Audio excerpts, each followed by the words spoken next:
आप जानते हैं सबसे बड़ा झूठ क्या है जो हमें बचपन से सिखाया जाता है? ये झूठ कि मेहनत करोगे तो अमीर बन जाओगे। देखिए, मैं मेहनत के खिलाफ नहीं हूँ, बिल्कुल नहीं, लेकिन सच ये है दुनिया में सबसे ज्यादा मेहनत गरीब लोग करते हैं। खेतों में, फैक्ट्रियों में, सड़कों पर।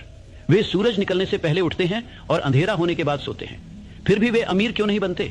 क्योंकि मेहनत सिर्फ आधी कहानी है, असली खेल दिमाग का है। मैं तुम्हें कोई मामूली मोटिवेशनल भाषण नहीं देने आया हूं, मैं तुम्हें तुम्हारे दिमाग का ऑपरेटिंग सिस्टम बदलने का तरीका बताने आया हूं। एंड्रयू कार्नेगी, जिसने मुझे यह ज्ञान दिया, थॉमस एडिसन, जिन्होंने 10,000 बार फेल होने के बाद दुनिया को रोशन किया, हेनरी फोर्ड, जो 5 बार दिवालिया बैंकरप्ट हुए पर हार नहीं माने। इन सब के पास एक सीक्रेट था और आज वो सीक्रेट मैं तुम्हारे हाथों में रख रहा हूँ। अगले 30 मिनट मुझे दे दो, सिर्फ 30 मिनट, और मैं वादा करता हूँ तुम्हारी अगली जिंदगी पिछली जिंदगी से बिल्कुल अलग होगी। तो क्या तुम तैयार हो? क्या तुम वाकई में बदलना चाहते हो? तो चलो शुरू करते हैं।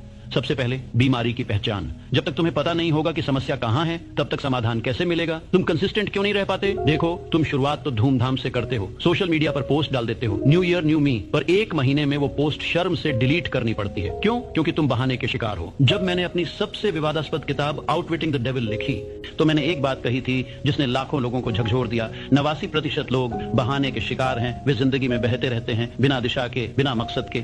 एक बात हमेशा याद रखना, ड्रिफ्टर का मतलब होता है वो इंसान जो बहाने बनाता है। ड्रिफ्टर कौन होता है? ड्रिफ्टर वो इंसान है जो हवा के झोंके के साथ बह जाता है। आज किसी ने कहा यूट्यूब से पैसा कमाओ, तो चैनल खोल लिया। कल किसी ने कहा क्रिप्टो में इन्वेस्ट करो, तो वहां पैसा लगा दिया। परसों किसी ने कहा स्टार्टअप करो, तो वहां भाग गए। तुम्हारा खुद का कोई विजन नहीं है, तुम दूसरों के सपनों का पीछा कर रहे हो। तुम्हारा दिमाग एक शैतान बच्चा, तुम्हारा दिमाग एक नटखट शैतान बच्चे की तरह है। उसे आराम, कंफर्ट से प्यार है, उसे मेहनत से नफरत है। जब तुम कोई नया काम शुरू करते हो, मान लो जिम जाना, तो तुम्हारे दिमाग के लिए वो एक खतरा, थ्रेट है, क्योंकि उसे जल्दी उठना पड़ रहा है, नींद कम, उसे मेहनत करनी पड़ रही है, दर्द और असुविधा, उसे रूटीन बदलनी पड़ रही है, अनिश्चितता। तो तुम्हारा दिमाग क्या करता है? वो तुम्हें बहाने देता है। आज ठंड बहुत है, कल जाएंगे। आज बारिश हो रही है, आराम करते हैं। आज बॉडी पेन है, मंडे से फ्रेश स्टार्ट लेंगे। और सबसे खतरनाक बहाना, मैं मोटिवेटेड नहीं हूँ, जब मोटिवेशन आएगी तब करूंगा। सुनो, ये बहुत ध्यान से सुनो, मोटिवेशन झूठ है। मोटिवेशन एक मिथ है। हाँ, तुमने सही सुना। सक्सेसफुल लोग हर दिन मोटिवेटेड नहीं होते। कोई भी हर दिन मोटिवेटेड नहीं होता। वो सिर्फ काम करते हैं बिना सोचे,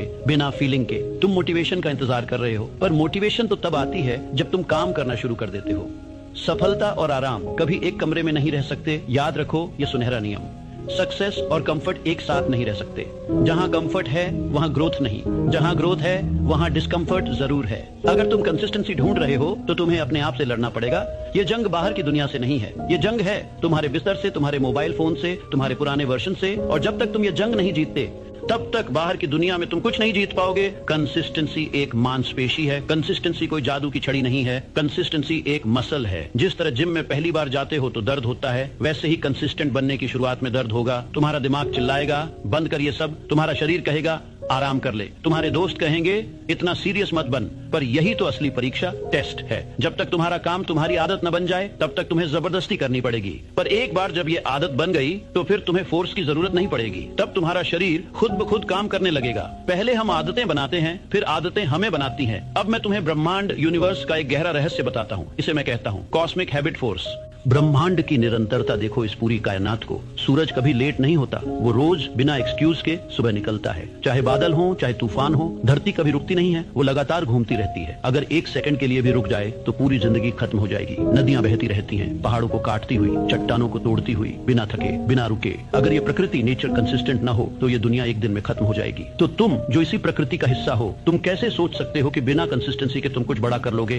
पानी की बूंद और पत्थर, एक पत्थर पर अगर तुम हथौड़ा मारो तो शायद वो टूट जाए, पर अगर उस पत्थर पर पानी की एक बूंद लगातार रोज सालों साल, हजारों साल तक गिरती रहे, तो वो नरम पानी उस कठोर पत्थर में छेद कर देता है। ये है ताकत कंसिस्टेंसी की। तुम्हारा रोज का छोटा सा काम वो हथौड़े की चोट नहीं है, वो पानी की बूंद है, पर वो बूंद लगातार गिरती रहे तो पहाड़ भी पिघल जाता है। Thomas Edison. 10,000 बार की असफलता मैंने थॉमस एडिसन को करीब से देखा है। उन्हें लोग जीनियस कहते थे, पर मैं तुम्हें सच बताता हूं, वो कोई जीनियस नहीं थे। उन्हें स्कूल से निकाल दिया गया था। टीचर ने कहा था ये लड़का कुछ नहीं कर पाएगा, लेकिन उनके पास एक चीज थी, जिद। जब वो लाइट बल्ब बना रहे थे, वो 10 बार फेल नहीं हुए, 100 बार फेल नहीं हुए, 10,000 बार फेल हुए। सोचो जरा, 10,000 बार। एक साधारण इंसान 10वीं बार हारने के बाद क्या करेगा? वो कहेगा ये मेरे बस की बात नहीं, किस्मत खराब है, कोई और काम ढूंढता हूं। लेकिन जब लोगों ने एडिसन से पूछा तुम 10,000 बार हारे, तुम्हें बुरा नहीं लगता? तो उन्होंने क्या जवाब दिया? मैं हारा नहीं, मैंने सिर्फ 10,000 ऐसे तरीके खोज लिए जो काम नहीं करते। उन्होंने अपने आप को फोर्स किया, रोज लैब में जाना, रोज वही प्रयोग करना, रोज फेल होना और अगले दिन फिर से खड़े होना। क्यों? क्योंकि उन्हें पता था जब तुम रुकते नहीं तो ब्रह्मांड को झुकना पड़ता है। एवरीथिंग फॉल्स इनटू प्लेस, ये मेरा सबसे प्रिय सिद्धांत, प्रिंसिपल है। जब तुम कंसिस्टेंट रहते हो, जब तुम हार नहीं मानते, तो ब्रह्मांड यूनिवर्स में एक अजीब घटना होती है। अचानक सब कुछ अपनी जगह पर आने लगता है। वो मीटिंग जो तुम्हें नहीं मिल रही थी अचानक मिल जाती है। वो पैसा जो तुम्हें नहीं आ रहा था अचानक आ जाता है। वो अपॉर्चुनिटी जिसका तुम इंतजार कर रहे थे दरवाजे पर दस्तक देती है। लोग इसे लक, किस्मत कहते हैं, पर मैं इसे कहता हूं एक्यूमुलेटेड एफर्ट, जमा की गई मेहनत। तुम्हारी रोज की छोटी छोटी मेहनत ब्याज की तरह जमा होती रहती है और एक दिन वो चक्रवृद्धि ब्याज, कंपाउंड इंटरेस्ट बन जाती है। शुरू में लगता है कि कुछ नहीं हो रहा, तुम रोज वीडियो बना रहे हो, कोई व्यूज नहीं, तुम रोज पढ़ रहे हो, मार्क्स नहीं बढ़ रहे, तुम रोज बिजनेस में काम कर रहे हो, क्लाइंट्स नहीं मिल रहे, तुम्हें लगता है मेरी मेहनत बेकार जा रही है। गलत, तुम्हारी मेहनत बीज की तरह जमीन के नीचे छिपी है। वो जड़ें पकड़ रही है, तुम्हें दिख नहीं रहा पर वो बढ़ रही है और एक दिन अचानक वो जमीन फोड़कर बाहर आएगी, एक विशाल पेड़ बनकर। ब्रह्मांड तुम्हें परख रहा है, याद रखो, जब तुम्हें लगे कि कुछ नहीं हो रहा तभी सबसे ज्यादा हो रहा होता है। ब्रह्मांड तुम्हें परीक्षा दे रहा है, क्या तुम सच में चाहते हो या तुम सिर्फ बातें कर रहे हो। कितनी भूख है तुम्हारे अंदर, और जिस दिन तुमने ब्रह्मांड को दिखा दिया कि मैं हारूंगा नहीं चाहे कुछ भी हो जाए, उस दिन जादू होता है। उस दिन कॉस्मिक हैबिट फोर्स तुम्हारे पक्ष में आ जाती है और फिर कोई तुम्हें रोक नहीं सकता। अब तुम पूछोगे नेपोलियन जी ये सब सुनने में बहुत अच्छा लगता है, पर कल सुबह जब अलार्म बजेगा तब मैं करूं क्या, मैं अपने आप को फोर्स कैसे करूं। मैं तुम्हें अपनी किताब थिंक एंड ग्रो रिच का निचोड़ देता हूं, 5 स्टेप्स जो तुम्हें आज से अभी से लेने हैं। स्टेप 1, जलती हुई इच्छा, बर्निंग डिजायर। साधारण इच्छा से काम नहीं चलेगा। काश मैं अमीर होता, ये सब सोचते हैं। मैं बात कर रहा हूं एक ऐसी आग की जो तुम्हें रात को सोने न दे, जो तुम्हारे सपनों में आए, जो तुम्हारी हर सांस में हो। तुम्हारा गोल क्या है उसे अभी इसी वक्त लिखो, लेकिन ध्यान रखो अस्पष्ट गोल मत लिखो। गलत, मुझे बहुत पैसा चाहिए। सही, मुझे 31 दिसंबर 2025 तक 1 करोड़ रुपए कमाने हैं। जब तक तुम्हारा गोल क्लियर और स्पेसिफिक नहीं होगा तब तक तुम्हारा दिमाग कंफ्यूजन में रहेगा और कंफ्यूज दिमाग कभी कंसिस्टेंट नहीं होता। अपने आप से पूछो मेरा WHY क्या है, क्यों तुम्हें ये गोल चाहिए। अगर तुम हासिल नहीं कर पाए तो क्या खो जाएगा, अगर तुमने हासिल कर लिया तो तुम्हारी जिंदगी कैसी होगी। अगर तुम्हारा WHY मजबूत है, जैसे अपने माता पिता को गरीबी से निकालना, अपने बच्चों को अच्छी शिक्षा देना, दुनिया को साबित करना कि मैं भी कर सकता हूँ, तो वो WHY तुम्हें सुबह बिस्तर से लात मार के उठाएगा। स्टेप 2, तुरंत शुरू करो, इमीडिएट एक्शन। दूसरी सबसे बड़ी गलती, इंतजार करना। लोग कहते हैं पहले थोड़ा और सीख लूं, पहले सही इक्विपमेंट खरीद लूं, पहले सही समय आने दो। सुनो, सही समय कभी नहीं आता। अगर तुम परफेक्ट टाइम का इंतजार करोगे तो तुम कभी शुरू नहीं करोगे। Start where you are, use what you have, do what you can. अपने फोन से वीडियो बनाओ, अपने कमरे से बिजनेस चलाओ, अपनी छोटी सी नोटबुक से लिखना शुरू करो। कंसिस्टेंसी को परफेक्शन नहीं चाहिए, उसे बस एक्शन चाहिए। मैं तुम्हें एक रूल देता हूँ, 5 सेकंड का रूल। जब भी तुम्हारे दिमाग में कोई अच्छा आइडिया आए या करने का मन करे तो 5, 4, 3, 2, 1 गो। सोचने का वक्त ही मत दो दिमाग को, क्योंकि जब तुम सोचते हो तो तुम डरते हो और जब तुम करते हो तो डर गायब हो जाता है। स्टेप 3, नकारात्मकता के लिए दरवाजा बंद करो, गार्ड योर माइंड। ये स्टेप बहुत बहुत जरूरी है। तुम्हारी कंसिस्टेंसी का सबसे बड़ा दुश्मन कौन है? तुम्हारे आसपास के लोग। ये YouTube तुमसे नहीं होगा। बिजनेस, अरे नौकरी करो, सुरक्षित है। इतनी मेहनत क्यों कर रहे हो, चिल कर लो। ये लोग तुम्हें खींच कर नीचे लाने की कोशिश करेंगे। क्यों? क्योंकि जब तुम आगे बढ़ोगे तो उनकी औकात दिख जाएगी। अगर तुम्हारा दोस्त तुम्हें तुम्हारे गोल से दूर ले जा रहा है तो वो दोस्त नहीं, दुश्मन है। मैं तुम्हें सलाह देता हूं, closed mind to negative influences. अपने दिमाग के दरवाजे बंद कर लो, नेगेटिव न्यूज के लिए, टॉक्सिक फ्रेंड्स के लिए, टाइम वेस्टिंग कंटेंट के लिए, और खोल लो अपने दिमाग के दरवाजे पॉजिटिव बुक्स के लिए, इंस्पायरिंग पीपल के लिए, ग्रोथ ओरिएंटेड कंटेंट के लिए। तुम्हारा दिमाग एक बगीचा है, जो बीज तुम बोओगे वही फल मिलेगा। अगर नेगेटिव बीज बोओगे तो नेगेटिव फल मिलेगा। स्टेप 4, आत्म सुझाव, ऑटो सजेशन। ये सबसे शक्तिशाली हथियार है। तुम्हारा सबकॉन्शियस माइंड, अवचेतन मन बहुत ताकतवर है। वो तुम्हारे 95% डिसीजंस लेता है। समस्या ये है कि अभी तक तुम उसे गलत प्रोग्रामिंग दे रहे हो। मुझसे नहीं होगा, मैं लेजी हूँ, मेरी लक खराब है। अब से तुम्हें उसे नई प्रोग्रामिंग देनी होगी। रोज रात को सोने से पहले और सुबह उठने के बाद शीशे में देखकर जोर से बोलो, मैं रुकने वाला नहीं हूँ, मैं हर दिन बेहतर बन रहा हूँ, सक्सेस मेरा जन्म सिद्ध अधिकार है, मैं कंसिस्टेंट हूँ, मैं अनस्टॉपेबल हूँ। शुरू में ये झूठ लगेगा, अजीब लगेगा, पर करते रहो, क्योंकि तुम्हारा सबकॉन्शियस माइंड सच और झूठ में फर्क नहीं जानता। अगर तुम उसे बार बार बोलोगे तो वो मान लेगा, और जिस दिन उसने मान लिया उस दिन तुम्हें फोर्स करने की जरूरत नहीं पड़ेगी। तुम्हारा दिमाग खुद ब खुद कंसिस्टेंट बन जाएगा। स्टेप 5, 2 डे रूल, नया एडिशन। मैं तुम्हें एक एक्स्ट्रा स्टेप देता हूं जो मैंने सबसे सक्सेसफुल लोगों में देखा है। नेवर मिस 2 days इन ए रो।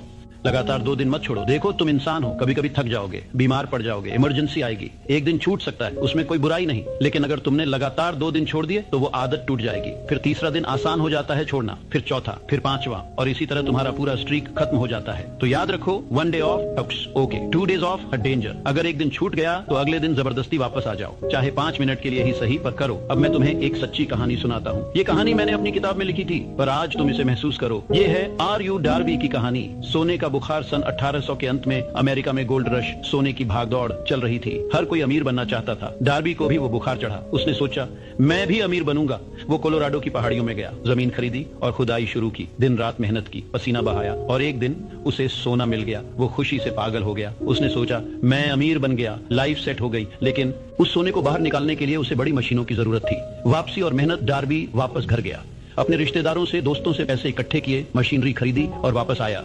उसने और उसके चाचा ने काम शुरू किया। पहला ट्रक भर गया सोने के पत्थर से, दूसरा ट्रक फिर से भरा। डार्बी को लगा, बस हो गया, अब तो लाखों करोड़ों मिलेंगे। अचानक सब खत्म, लेकिन अचानक सोना गायब हो गया। जमीन में सोने की वो नस, वेन खत्म हो गई, कहीं नहीं मिल रहा था। डार्बी ने और खोदा और नीचे गया, दिन रात काम किया। 1 हफ्ता, 2 हफ्ते, 1 महीना, 2 महीने, कुछ नहीं मिला। डार्बी का हौसला टूट गया। उसने सोचा, शायद मेरी किस्मत खराब है, शायद ये काम मेरे लिए नहीं है, शायद अमीर बनना मेरे नसीब में नहीं। थक कर, हार कर उसने वो पूरी मशीनरी एक कबाड़ी वाले को कुछ $100 में बेच दी और घर चला गया। हारा हुआ, टूटा हुआ। मोड़ अब सुनो, यहाँ से एक कहानी पलटती है। वो कबाड़ी वाला मूर्ख नहीं था। उसने सोचा, डार्बी इतनी मेहनत कर रहा था, जरूर कुछ है यहाँ। उसने एक माइनिंग इंजीनियर को बुलाया। इंजीनियर ने जमीन को परखा, कैलकुलेशंस किए और कहा, डार्बी फेल इसलिए हुआ क्योंकि उसे जियोलॉजी की समझ नहीं थी। जब जमीन के अंदर फॉल्ट लाइंस होती हैं तो सोने की नस थोड़ा तिरछी हो जाती है। सोना खत्म नहीं हुआ है, सोना यहाँ से बस 3 फीट दूर है।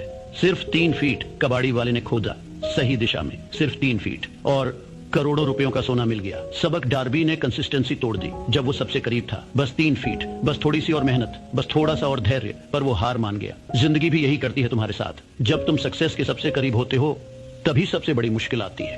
तुम्हारे व्यूज नहीं आ रहे, बस एक वीडियो वायरल होने वाली है। तुम्हारे क्लाइंट्स नहीं मिल रहे, बस एक बड़ा डील होने वाला है। तुम्हारे मार्क्स नहीं बढ़ रहे, बस कॉन्सेप्ट समझ आने वाला है। लेकिन तभी तुम्हें लगता है, अब नहीं होगा, छोड़ देता हूँ। मेरे दोस्तों, वही वो पल है जहाँ फोर्स लगाना है। जब अंधेरा सबसे गहरा हो, समझ लेना सवेरा होने वाला है।